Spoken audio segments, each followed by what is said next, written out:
tusuk gigi, Ya. gitu, tusuk gigi atau sedotan, gitu, atau kalau di kampung menyerek lah, gitu ya, gitu, menyerek. Atau tusuk sate, ya, dicuci tangannya, dan itu bisa menghilangkan tanda itu. Nah ini jadi masukan.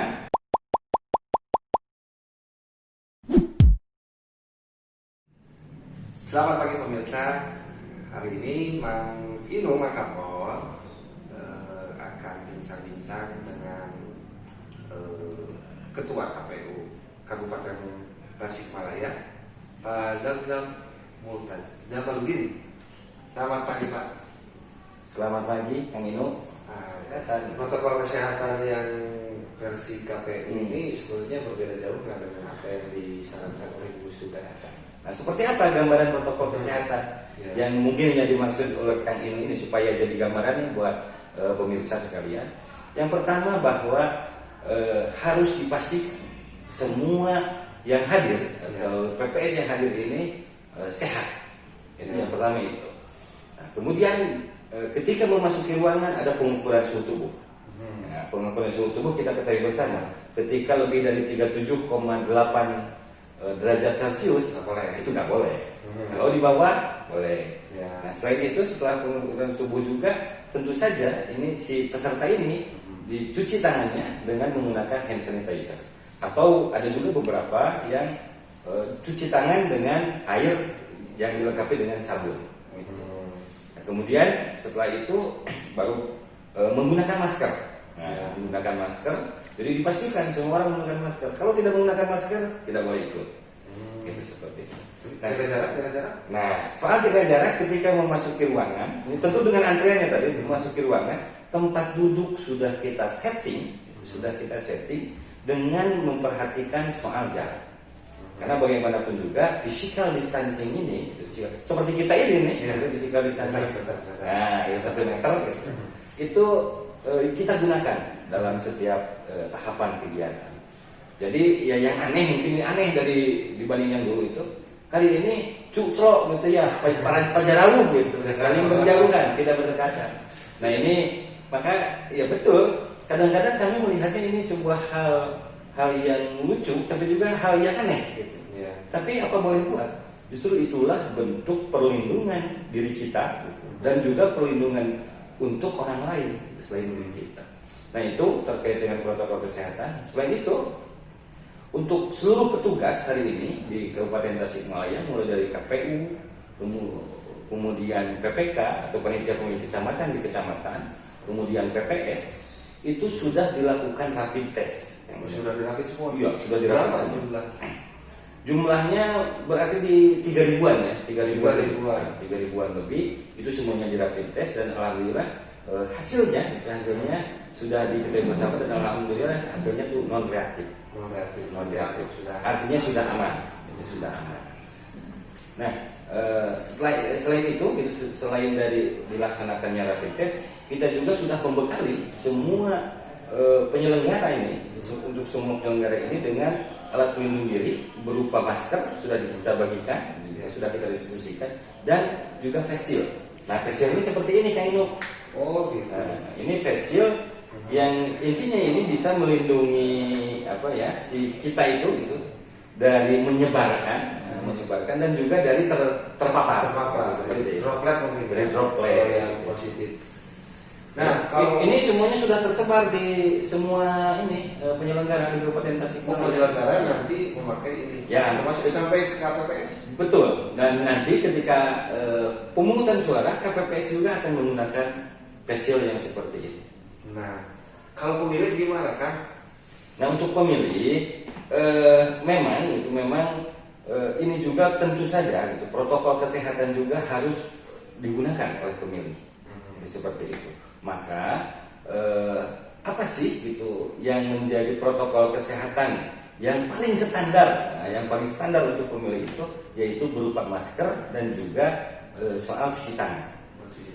Jadi nanti kami akan menyediakan cadangan masker, tapi cadangan karena kami yakin bahwa hari ini semua masyarakat itu sudah memiliki masker, Nah, tetapi kan kita tidak tahu nih, barangkali ada yang lupa atau ada yang seperti apa gitu, tidak Sudah tadi yang terlupa balik lagi. Nah, itu nanti akan disediakan.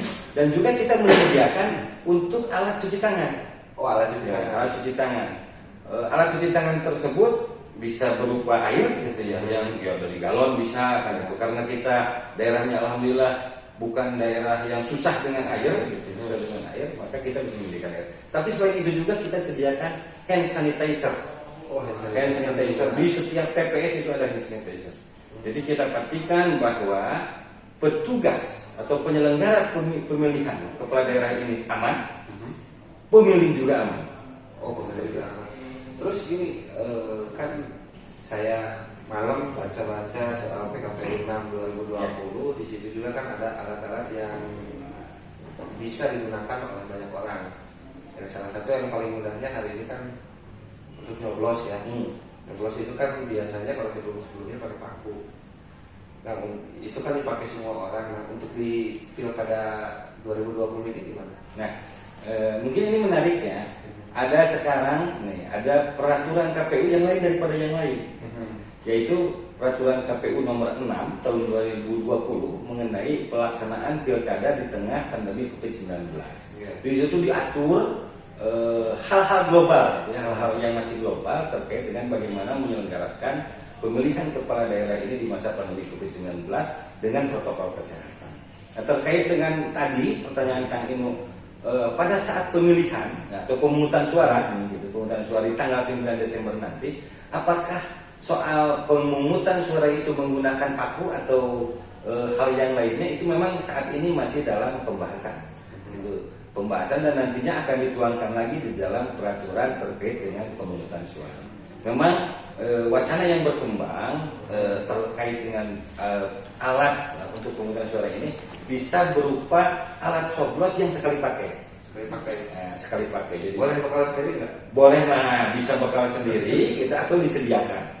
Bekal sendiri itu contohnya misalkan kan banyak ya kalau tusuk gigi, Ya. gitu, tusuk gigi atau sedotan gitu, atau kalau di kampung menyerek lah gitu ya, gitu, menyerek. Atau tusuk sate. Tusuk sate. Kalau Kalau aku nggak sah nanti ya? nggak sah, Iya, nggak soalnya. Tusuk sate mungkin besok ya, karena besok udah mau lebaran haji. Nah, tusuk satenya disimpan buat bulan Desember gitu. Siapa tahu itu nanti bisa digunakan.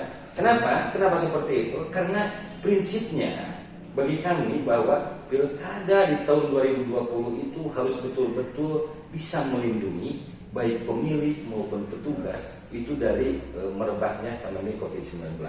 Jadi sebenarnya untuk keselamatan kita sendiri gitu, untuk keselamatan masyarakat sendiri, maka saya selalu menghimbau baik kepada petugas kami gitu ya di lapangan maupun juga kepada seluruh masyarakat, kita harus betul-betul menerapkan protokol kesehatan.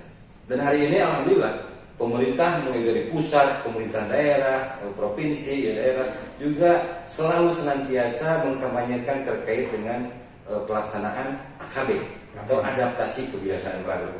Nah, selain memiliki adaptasi kebiasaan baru, saya juga punya istilah untuk AKB itu. Wah, Asal kita bahagia.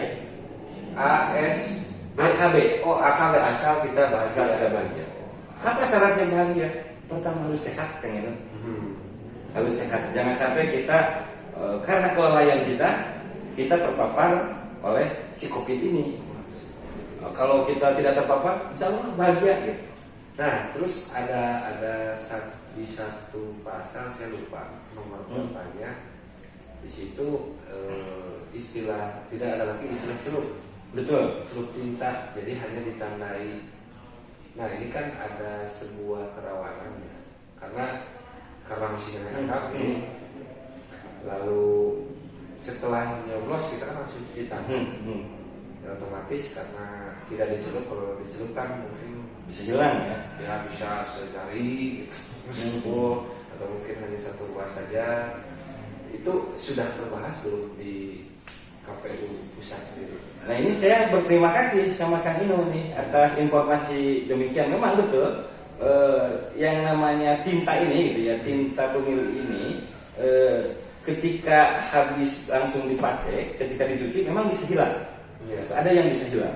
Ini tapi ada juga tinta yang kalau tinta yang bagus memang pagi gitu Kang Inu ya, dicuci berkali-kali saja Ya tetap sampai besok lah, bawa tidur lah. Tapi kan saat ini beda, karena pandemi COVID-19 ini, ketika keluar dari TPS, ini kan langsung dibersihin lah gitu ya, dicuci tangannya, dan itu bisa menghilangkan tanda itu. Nah ini jadi masukan yang nanti kami akan sampaikan kepada pimpinan kami, baik di KPU Provinsi maupun KPU RI untuk mengantisipasi hal ini. Gitu.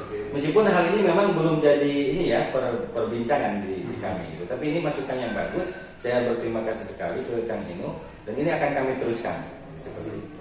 Ya mudah-mudahan ada cara yang lain gitu. Ada cara yang lain yang bisa si tanda ini betul-betul menjadi penanda bahwa si pemilih ini setelah menggunakan hak suaranya.